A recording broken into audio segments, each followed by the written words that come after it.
am Tim, welcome to Watchbox, welcome back to Watchbox, and thanks for logging on this evening. New Audemars Piguet Royal Oak Offshore chronographs in ceramic, and we're discussing our fundamental fears of watch ownership. All of this, and as ever, your contribution, I am sharing our viewer wrist shots. Open up a window and spare a thought. For the watchbox.com, keep me streaming. The best place to buy, trade, or sell a watch. In particular, we are in a buying mode right now, paying the best prices since our founding in 2017. And if you want to buy or sell, reach out to me directly. I have a special email, tmosso@thewatchbox.com.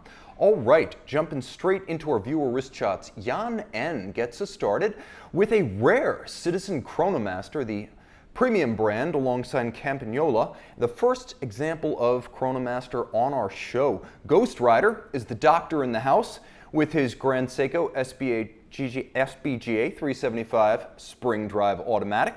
Luciano M goes full tactical in Tulum, Mexico with his Omega Planet Ocean. Abdul R in his full Arabic dial and calendar. Fortis B42 style with a sunburst backdrop. Send your wrist shots to mondaymailbag@thewatchbox.com.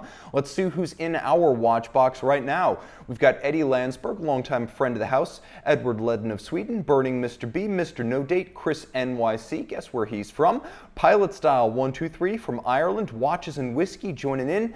Jens K, Pilot Style 123. And I can see right now you're saying that my hair has exploded. Well, this is what it does naturally. So now you know what happens when I don't cut it short. This is the first time you've seen it, thanks to COVID-19. Right here, Dustin Van Patten joining in, shouting out from Tacoma, Washington, BNS. Randy Allen, hi Tim, hey Randy. We've got JPG, good evening from Norwich, UK, staying up late with us. And AJT, good morning from Manila, getting up early. Cheeseburgers, 87 from Norfolk, Virginia. Great home of the U.S. Navy. Bear Clooney Watches, catching the live stream. We've got Rollies Vintage. We've got Vahik K. We've got Luciano, who was just featured momentarily. And we've got Song Emil, staying up late from Stockholm. Guys, welcome. Jason Starrick, Palo Alto in the house. Okay, jumping into our regularly scheduled program. Tonight we are talking about some of the only new Audemars Piguet watches we have seen in 2020. The new Audemars Piguet Royal Oak Offshore 44mm collection. A little bit of pretext. It has been a lean year from Audemars Piguet. True, we saw the Remaster 01 chronograph and it was mostly well received, though 500 did seem like a lot for that sort of thing. As a limited edition, I liked the watch, I didn't like the volume. But right now we are seeing the first full redesign of the 44 since the 44 became a permanent part of the collection back in 2011. What are we getting? Well, we are getting new 44s, black ceramic cases, and we have bezels and dials in blue, which is probably going to be the crowd pleaser, in green, which is a sort of continuation of the khaki green that debuted 2 years ago, and we have a two-tone model that has a gold bezel and some gold trim. So, prices, it's kind of a lot. $34,900 for the standard ceramic, $42,900 if you want to go gold. And keep in mind, this is just gold trim, bezel, plots, and chronograph pusher shoulders. I feel like this is a lot of money for this sort of thing. Also, I'm going to say that at that price, they do feel a little bit let down by the same movement. This is the caliber that has powered the offshore since roughly 2007. It's the 3126 base movement with the Dubois de Pras 3840 chronograph module, which is fine, it's good enough, it looks okay, it's technically proficient, decent power reserve and tough stuff, I'll say. But here's the problem. AP already showed us a new movement last year in the 4401. A version of this without the date went into the Remaster. You're looking at the back of the Code 1159 chronograph right there. This movement is both larger in diameter, integrated in its construction, and has a longer power reserve. That's actually 3 advantages right there. All of which is to say, in a 44 with a case back that size, for those prices, I really expect this movement, not the old standby with the Dubois de Pras module. That's fine. The movement is fine. I don't mind the presence of the DD, but for the price, I'm not knocking DD, I'm knocking AP for not giving us the latest movement, which is perfectly sized for the case. All right. Jumping into the box, BNS saying, I would take the code 1159 over this. Kevin S. rightly observing that thing is a beast. They are nicely finished. You're seeing hand finish on ceramic, which is not easy to do, and that's probably AP's strongest suit with this new watch. Right here, the 95th Phantom saying, Tim's hair are more divergent than that JLC lineup. We got Mike Jones, Columbus, Ohio in the house. And then we've got Kevin S. joining from NYC. Amit Gupta is saying, I would live in fear of cracking the ceramic case. Interesting you say that, because after we talk about the fundamental fears of watch ownership, you'll realize the damage is among them. Okay, so the fundamental fears of watch ownership. This is the main topic tonight, and I feel like I was able to group a bunch of anxieties that seem to be germane to the watch collecting hobby before, during, and after ownership. So here's the thing. These are the anxieties that inevitably arise when spending large amounts of money on discretionary expenses, things that are fundamentally luxuries and mostly, if we're honest with ourselves, articles of fashion. So let's start with the first and most fundamental of them, which is the fear of fit. Now this is something that it typically strikes when you're buying remotely. With a lot of shopping, I would say most of the shopping right now, being done online, at least in the West and certainly in the United States, the fear of fit is a big one. That's my wrist wearing the German Football League special edition of the Big Pilot's watch. That's the classic 46.2, but here's the thing with the Big Pilot's watch. It spans almost 57 millimeters across the wrist, which means not only is it a Big Pilot's watch, but it really is designed for a Big Pilot's wrist. Here's the big problem: when the watch doesn't look right.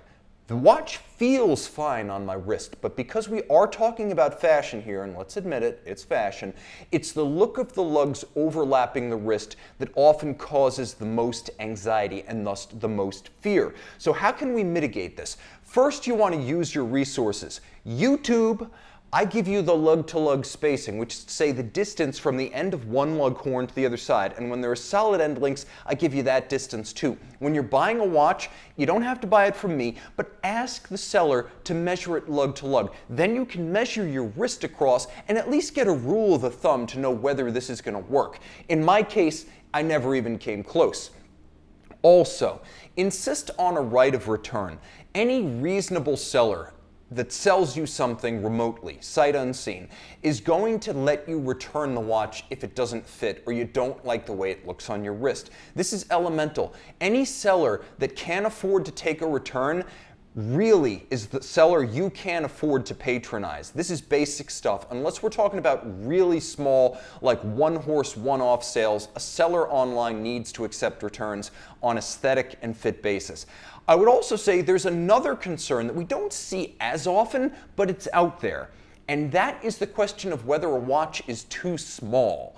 So here, assuming the strap is up to par, it's not a matter of whether the watch is going to fit, because it'll fit. It's a question of whether the watch is too small. This is less of a phenomenon in the vintage world where all watches are small, but this is the Master Ultra Thin 34. I owned this watch from JLC in the black dial variant. It is one of the best ways to get into a true handmade, hand-finished watch for very little money. You can get them for under $5,000, and when these things go back for service, the people who work on the repeaters and the high complications are the ones working on that movement.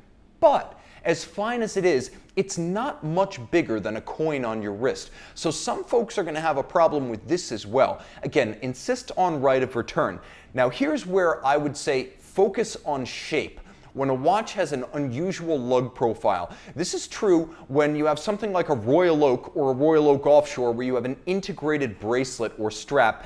And it's true when you have a watch like the HYT H0 series that is literally lugless. Now this watch is 48.8 millimeters, which ordinarily for me means it is completely off the table and off my shopping list. But because it doesn't have lugs, it's actually shorter across the wrist than the end-link to end-link dimension of a Rolex Daytona or Submariner, which is to say even a teensy wrist can wear this watch. Don't judge it at face value. Go with the lug-to-lug dimension, the lug shape, and ultimately make sure you've got that right of return in your back pocket. I would also mention that you can't go by the bare measurement of a watch. Like right here, almost 50 millimeter diameter, forget it, but it's easy to wear. Consider the Omega Seamaster 1200 meter professional Ploprof, the new Ploprof that came out in 2009. Now, if you look at the measurement, it's technically a 55 millimeter watch, which means at face value, unwearable on anything but the wrist of someone with a catchy mononym like Sly or Arnold. But you can wear that watch, and so can I, because it's 55 millimeters wide, but it's only 48 millimeters tall. Again, go by the lug-to-lug dimension, and if the watch is lugless, that's the measurement that matters. Okay, jumping into the box right here, I could see that we've got Eric Bell joining from Loch Lomond. We have Kevin S. saying that that new Offshore is a beast. I agree with you guys. It's a beast. It's an expensive beast. It is a fun watch. It is the definition of a party watch. My only regret is that they chose dark ceramic. How much would you love to see fluorescent colored ceramic on a watch like that? Please, AP, make this happen. And then right here, Maritam is saying having a 13.5 centimeter wrist is a misery. 48 millimeter lug-to-lug is my absolute max. That 34 millimeter Master Ultra Thin is for you. Get the platinum model with the blue dial and you have the best of the best. Right here, Abdul is saying that HYT is awesome, but I would be too afraid to break the crystal. And right here, Pilot Style 123 is asking, Tim, what does it say on the crystal? Can we go back to the lug profile image of the HYT? I think what you see right there is actually the writing in luminescent letters that I believe says time is fluid. I don't think that's written on the crystal. Those are stand-up appliques inside the case, and you can see the bottom of the interior case has actually been rose lathe cut. That's a really cool watch, by the way. Okay, also we have NS Something joining in, saying, hello Watchbox, hello NS Something. And then right here, Boutique One is saying, in the EU, there is a rule regulated by law that while you sell remotely, you must provide a right of return within a fortnight minimum. Many sellers will give you more time in reality. That is a good policy. We need a law like that in the US. And then right here, we have a Grand Seiko question. One Grand Seiko non-diver for less than $10,000, which one do you get? I really like the Skyflake. I gotta say, put that on a water-resistant strap of some kind, and that's probably the answer to the question. Or alternatively, I would say, I really like that SBGA 375 from earlier. And ultimately, if you don't want a diver, the Godzilla is not a diver, so if you want something with diver wrist presence and a little bit of exclusivity and a lot of cool national character, that's also a great option. But if Crador is possible. Remember, Crador does not just mean micro artist studio watches. There are some very cool and very quirky sub $10,000 used Crador models floating around. Okay, now, viewer wrist shots. Let's go with some more fears, because we're talking about fit. Let's talk about fear of fashion. Fear of fashion is a big one. This is a watch that I really like, and it's kind of a guilty pleasure. It's the Hublot Big Bang Mecha 10 King Gold. It's a giant gold watch. It's not the watch that I'm supposed to like, because people have been told that I like this watch and they were kind of revolted by the notion. But here's the thing, buy what you think is cool. I think a gold watch that looks like bronze is neat. I think gold that doesn't scratch is really cool. And I like the fact that this is one of the few Hublot watches that is built entirely around the movement, and it's actually about the movement, a 10-day power reserve, plus it looks like Meccano, which is just neat. So while this isn't necessarily consistent with the watches I've liked in the past or like in general, nevertheless, I would have a lot of fun owning that watch. So don't buy a watch because of what people might think. Buy it because you like it, or don't buy it because you don't like it. Don't get pushed into a purchase that you're going to regret because someone else thought it was his idea of a watch you'd like.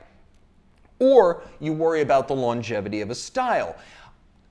That's about as au courant as it gets. A blue-dialed Bell & Ross BR05. It's a Genta ripoff with a blue dial in an era when that's cool. How does that look in 20 years? Frankly, who cares? My discovery has been that most collectors who seem most insistent on buying the watch that'll look good 10, 20, 30 years down the line tend to be the ones who cycle the most and ultimately sell their watches. That's not to say they don't replenish, just that there's a lot of churn. So don't worry about what a watch is going to look like in 30 years, because I would give you 100 to 1 odds that you will not be wearing that watch or even own that watch in 3 decades. Buy what looks good to you today. Viewer wrist shots. Let's see what looks good to you this instant. Muhammad E. and the Avengers assemble at home with kids and Casio G-Shocks.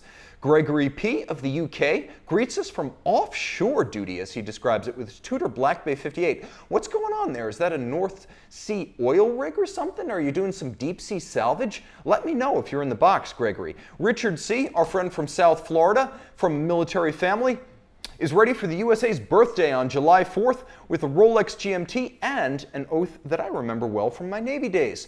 Cody combines a Tag Heuer 6000, look it up, different window, keep me streaming, with salmon dial chronometer certification and man's other best friend, his faithful terrier, in the background. I love the watch and dog shots, keep sending them.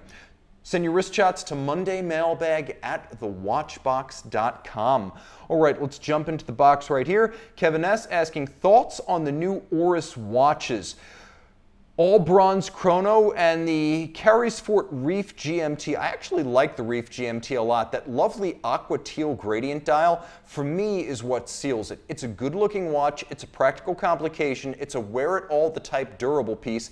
I like the fact that some of the money goes to a good cause, but more than anything else, I like that it's a good looking and useful watch that's priced honestly. So I'm a big fan of the Carysfort Reef GMT. Plus, it's thematically consistent. Oris has been doing these sea and waterway preservation pieces for a long time.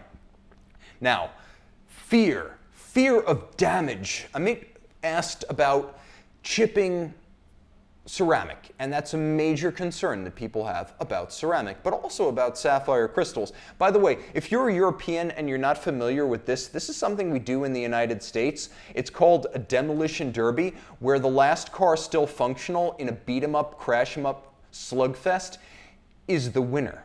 So this is definitely a first world sporting event.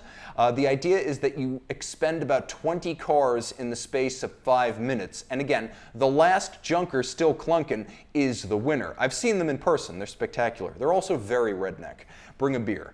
So, fear of damage. This is one of the big ones, because I think when we imagine our dream watch, we never imagine it with wear and tear. Sometimes we think of patina on a dial, but it's always the kind that comes via benign aging, tritium fade, a beautiful tropical dial that might have aged uniformly and, having maintained its structural integrity, taken on an attractive appearance. We never imagine our dream watch with a big dent in the lug. We never imagine our dream watch with immaculately hand-finished bevels, disfigured by scratches, scuffs, sleeves, collars, car seatbelt buckles, door frames, and doorknobs. But that is what happened to me with some of my favorite watches. My Duomet. One day I got in the car, I heard a clank as I was fastening my belt. I looked at my bezel and I had a big dent in it. And I looked at that dent for the next 4 years. It really burned me.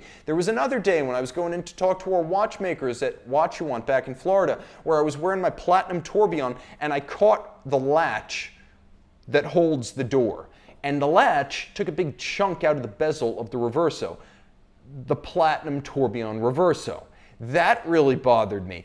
If you're going to buy a high-end watch, you have to acknowledge that if you're bothered by this stuff, and I'm increasingly bothered by it as I age in my watch collector journey, then you want to go with something that's going to be tough up front, or alternatively, and this is the budget option, Go with something that's already got a couple of marks, scratches, swirls, dents, and fractures.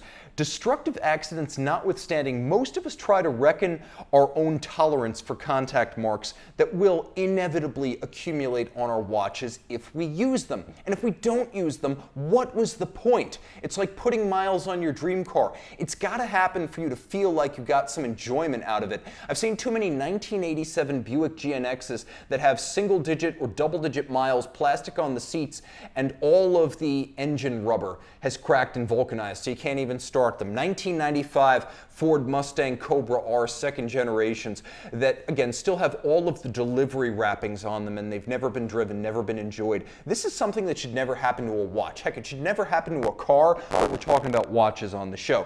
So if you can't deal with scratches and scuffs, get something that's hardened, which means instead of opting for precious metal, go for steel or grade 5 titanium. And if you can't deal with scratches and swirls on those, then you want to go with a hardened steel of some kind, or tegmented. Tegment is a treatment that Zinn puts on its watches. It's carbon diffused and it's relatively thick, so it tends to hold up well. They do it on steel, they do it on titanium. Damasco has something called ice hardening, which doesn't create a case as hard on the surface, but goes straight through to the core of the metal. There are other brands that do stuff like this. DiaShield from Seiko, or the plasma arcing that is used to treat the cases from Bremont. The problem with those is that they are very thin. We're talking just a few micrometers, and considerably fewer micrometers than the Tegment. So all of which is to say that there are very few metal watches that are going to be really scratch and dent resistant when the going gets tough. Ultimately, if you really can't stand that sort of thing, you want to go with a material that can be refinished without removing material, like media blasted steel. It's refinished by blasting it again. It doesn't suffer the polisher's wheel. Or go all the way and go with cermet, which is ceramic on top of a metal core, usually aluminum, or full ceramic. Something like an Omega Gray Side or Dark Side of the Moon is probably the direction I would go in, because if you're not the type to frequently fracture a sapphire, that's usually the acid test if you can wear a ceramic watch. Do you frequently fracture or crack sapphires on your metal watches? If you do, steer away from ceramic, but if you don't, that's probably a good sign that 10, 20, 30 years, if you are that long-term collector, later your watch is still going to look new. And the nice thing about ceramic is buying pre-owned, you know it's never been refinished, so you never have to ask that question. There's peace of mind right there. Remember, though the most lust-worthy Grail watches generally have very fine finish, the finer the finish, the greater the fears of ultimately disfiguring the finish. And on something like that, with all hand finish, bezel, case, bracelet links, and clasp, you're basically, by the way, how fearless am I with this Zinn watch? You do that with that watch right there, and you've got a big servicing bill from AP. I just took a chunk out of the varnish on the table, and there's not a mark on my watch. I know it. A watch like that, as I always say, the first scratch cuts twice. The watch and your soul. So let's take a look at the chat, see what you guys are saying right here. Boom. We have praise for Grand Seiko saying the 9S86 movement is a gem in the SBGJ 011. We have Amit Gupta saying, ooh, I like the Dark Side of the Moon. Big watch thought right there. I like the Gray Side even better. I think it's a better everyday watch, but really what I like with the Gray Side is the loomed tack and the platinum dial. And then right here, we have Jason Starrick saying, just say no to Maurice Lacroix. They have impressive watchmaking capability, but the designs themselves always leave me cold. Abdul is saying, I love my watches with scratches even more, as they remind me of the events that led to the scratches, nostalgic in a sort of way. And that's sort of the attitude that people take in Japan with platinum jewelry. The more scratches, the more special they are. They tend not to refinish platinum jewelry, and they remain a major consumer of platinum watches, for which they have largely the same philosophy. Horatio is saying, no polishing please. I feel the same way. We have Apangura asking, Tim, how do Omega ceramic cases hold up to heavy wear? In my experience, very well. Google broken Omega dark side of the moon or gray side, you'll find broken cases. They're out there. But then again, there are people who break unbreakable things, and it's just the way of life. You will find damaged stuff on the internet. But in my experience, the most vulnerable ceramic cases are the ones that have long thrusting lugs. So think the ceramic IWC big pilots, and frankly, the ceramic Panerai Luminor watches. I would say that's where you see the most fractures on mainstream cases. The lugs of ceramic Panerai Luminors watches. I guess, like, I want to say the 311 is like a super complicated ceramica. I think I got that right. 311, I've seen a lot of broken lugs, and any ceramic Panerai Luminor. It's just the way it is. Those lugs were not meant to be made out of ceramic. They should be made out of metal. And then right here, Edward Ledden saying, Tim, you really need to buy a new watch. I like that idea. I gotta be honest, I haven't bought a new watch since 2018, and I'm getting the urge to scratch the itch. All right, let's jump back to our discussion. And JWD leading off wrist shots 3 with his Glycine Airman DC4 in Manhattan, New York City, USA. Gareth Z of London and his Royal Oak Moonphase sharing the most popular name for a pub in the UK. Over 460, he says. Walter H. and his FP Journe Octa UTC limited edition of 10 with blue dial. Share a wine cellar in New York, but he advises his soul and his heart are in Campania. Simon H. and his Watchbox bought JLC Reverso Tribute Moon. Prepare for takeoff. Thank you for trusting our company. Let's talk about a big fear, possibly the biggest fear, fear of depreciation. Okay, I put up a Jaguar, and a Jaguar I love because they are known for this. Not known, infamous. That is the beautiful and lovable XKRS, and in French Racing Blue, that's how I'd buy it. But there's a reason that $120,000 car now costs $50,000 with low miles, and it is depreciation. It is a huge concern for the first owner of a luxury watch. It is a first owner problem. Let me emphasize this because people will ask me about used watches 10, 15 years old. Tim, do you think this is a good value? Will I lose a lot of money? Asking me if you will lose a lot of money on a 15-year-old watch is like asking me who I think is going to win the Battle of Gettysburg. It's kind of happened already. Buy a watch used and someone else takes the hit. And that's a big concern because there are high loss brands out there. Brands that are just going to lose value no matter what model you buy. Romain Jerome is a great example of that. It was a high depreciation brand before it went out of business. Now it's both. By the way, I love the Subcraft. If you're going to buy a Romain Jerome, get the one with the Agenor module, Alain Silberstein design, limited edition, and the jump hour display. But there are also tough model classes and tough price ranges, precious metal dress watches, including grand complications. I recently had someone send me a picture of a 5316P and say that he expected to make money selling it to us used. I can't even imagine what the return email from our sales department said, but it could not have been good news. Grand complications that cost $1 million are going to depreciate a lot, both because they are precious metal dress watches and because there's a very small pool of buyers for a watch like that. It's not like selling a Hulk. There's not someone waiting to take this off your hand. There are also loss leaders from leading brands. Let's be honest, Rolex, Cellini, these depreciate, and that's a Rolex. It's a Rolex that's heavily advertised at that. I would also say there are perennial marketing failure brands, brands that have great products and don't know how to explain them, like Louis Ulysse Chopard, the in-house caliber Chopards, and Parmigiani. There's the Parmigiani PF110, 8-day power reserve, more interior angles and black polished surfaces than you can shake a stick at, and it turns a pantograph display on a watch that is immaculately hand-finished from all manufacturer parts. It is an absolute shed of value. As much as I love Parmigiani and the people who make the watches, those are watches to buy used. And that's coming from me, a romanticist in the world of watches. I am a romantic about bad brands and high depreciation brands, but buy them used. Do yourself a favor. Here's the thing though, once a watch loses its whatever 45% after being purchased new, it's pretty much going to find a set point and stay there. Unless you're buying a new steel Rolex GMT, Daytona, or Submariner of some kind, even most Rolex watches depreciate. Unless you're buying like the Burgundy dial Reverso Small Seconds Tribute, all JLC watches depreciate, and JLC is a well-regarded brand. So just remember, watches are not cars. They will never depreciate to effectively their scrap value. Watches take a hit when you buy them new, and then they basically find a set point, whereas a car, from new to the scrapyard, continuously depreciates, and very, very few, relative to the tens of millions made each year, are actually preserved in the long term. So just remember, buy used and let someone else take the hit, or buy one of those few safe pieces and sit on the years-long wait list to get a new steel Rolex or Patek. I say buy used. That's my advice. Now right here, we have Ref61 saying your best watch should be the one you wear most. That is definitely the case for me.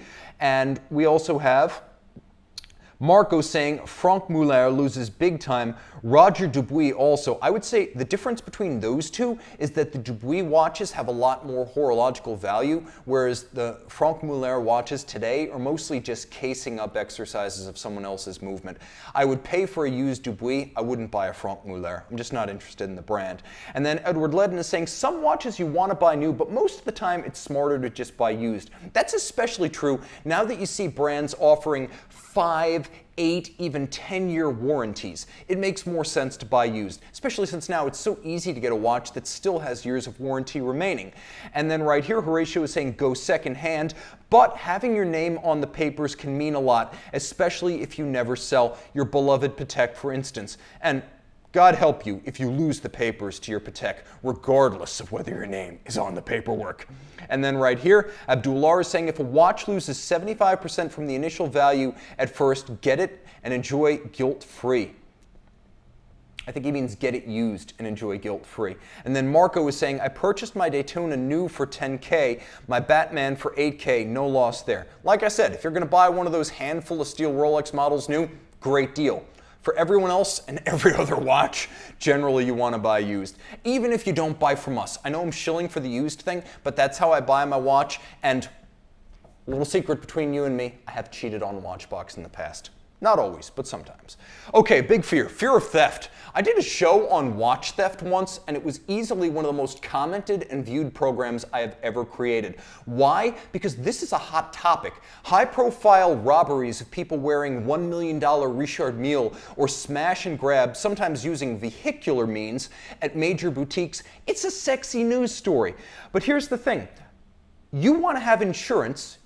You probably want to have insurance not so much for theft, but for mysterious disappearance, which is probably the single greatest cause of lost watches, which means you probably don't want to make it a rider on your property insurance or home insurance because it's going to be really expensive, and if you do lose a watch, they tend not to cover mysterious disappearance, and the loss of the watch is going to wind up costing you a penalty in the premium you pay for your house, which is just wrong. So here's the thing. Let's go with insurance first. Get a specialty policy from something like Jewelers Mutual or the Chubb Group. A lot of those have mysterious disappearance coverage. They don't affect your homeowner or property insurance, and especially with Chubb, I know that they don't require appraisals up to a certain level, and that level will pretty much encompass most collections. If you have a collection worth more than $50,000, you'll probably sit and go through the appraisal. If you don't, why bother? Finally, let's talk about the use of safes. I don't like the use of an in-home safe. Some people are going to have gun safes in their home, and for firearms, there's a whole argument there to be made for having your firearms in your home. But having your safe and your valuables in your home, I don't like this, and here's why. People who are looking to rob your safe just need access to you, not your safe combination, which means that if you're in the home with these valuables, potentially you do become a target. Whereas if they're in a bank safety deposit box, you're only liable for the watch that's on your wrist. So I don't recommend having a safe in the home if you have truly high value watches. You're just setting yourself up when people are casing the joint. I'll also mention that I've heard of cases where exceptionally high value collections have been ripped straight out of the wall, still in the safe. Because if you're on vacation or you're out of the house, All a crook needs to do is pull the safe out of the frame of the house, which oftentimes is just a matter of pulling it out from some wood and sheetrock. If you've got $1 million worth of watches in there, it's worth his while to pull the safe at night, make a retreat, and crack the safe someplace where he has a little bit more time and privacy. So I don't like having a safe and high-value watches in the home. Keep them at the bank. Now, here's the other thing. In terms of watch theft, just do yourself a favor. Know the lay of the land. Don't go to the dangerous part of town wearing an expensive watch. Don't go to a new town that you don't know well wearing an expensive watch. Oftentimes, people get themselves into trouble when they go on vacation and they bring an expensive watch with them and they wind up on a street they've never heard of in a rough part of town they've never been. And that's a major danger when traveling. So protect yourself. Don't keep a safe with a lot of value in the house. Use a safety deposit box. Get a specialty policy, and at the end of the day, know where you're going ahead of time. Ask friends, ask locals. There's plenty of Google info in that regard. Viewer wrist shots. I asked, you answered. Craig W. and his Chris Ward C60 Sapphire and his Honda Sport Touring ST1100 report from the hills of Wales. Good riding roads. Love the watch, too. Jeff P. of Chicago checks in with his Rado Sintra and Tesla. Good shot. Like it. Vomberto W. and his friend report with a Breguet Marine Big Date in lush rose gold. Hugely underrated sports watch right there. And John G. of Norwich, England wins our pure photography honors for this episode with his Omega Speedy Gray Side. Great shot. And by the way, between the dark side and the gray side, that is why I prefer the gray side. All right. One more fundamental fear of service costs and duration. And if you buy something like a Richard Mille, they can both be horrendous. The single worst service charge I ever heard up until Le Grand Sonnery recently went for service was for a Royal Oak chronograph 25860, like this one in steel, that got drowned in a pool. The guy didn't screw in the crown, he drowned the watch. It cost 20,000 Swiss francs to fix. So people are rightly afraid of the time they will be without their watch and the money it will cost them. AP service is famously expensive. So is FP Journe. Some brands are just known to be more expensive than others. Which ones aren't? Well, first, I give a shout out to brands that are brave enough and have the integrity to publish their service costs. These brands include, among others, Zenith and Mido. Also, group brands tend to be pretty reasonable about their service costs because for the most part, they have local high-volume service centers. This is true of Richemont, my own JLC services, even when they were very complicated watches. Often cost what you would expect a simple three-hand date Audemars Piguet to cost at service, which is to say, very reasonable for chronographs, very reasonable for alarms and world timers, very reasonable for my Duomet. An old minute repeater went into them, and I think it was like $4,000 for service. You send that minute repeater to AP, rest assured, it's not going to be $4,000. Journe either. So, at the end of the day, Richemont service costs are surprisingly reasonable, and because they tend to have regional service centers, you're probably not going to be without your watch for the 4, 5, 6 months or even a year of some smaller brands like Richard Mille. AP is pretty good about service time. They're pretty bad about service costs. AP will service regionally too. Swatch. Swatch is really good about service costs. Even some of the high horology brands, like for example Breguet and Glasuta Original, get the stuff back to you pretty quick as long as it can be serviced regionally. And even when it can't be, the prices are pretty reasonable. So I've had good experiences with Richemont companies and Swatch Group. Ultimately, the more complicated the watch, the more expensive the service, but you know that going in.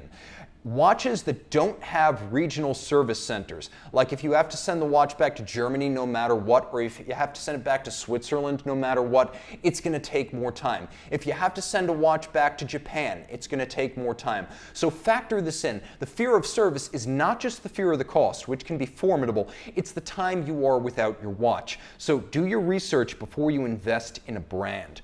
All right, guys, thank you so much. Send your wrist shots to mondaymailbag@thewatchbox.com. I'm confusing my email addresses, but mondaymailbag@thewatchbox.com is where you send your wrist shots. And if you Want to buy or sell a watch? And we are buying right now, including whole collections.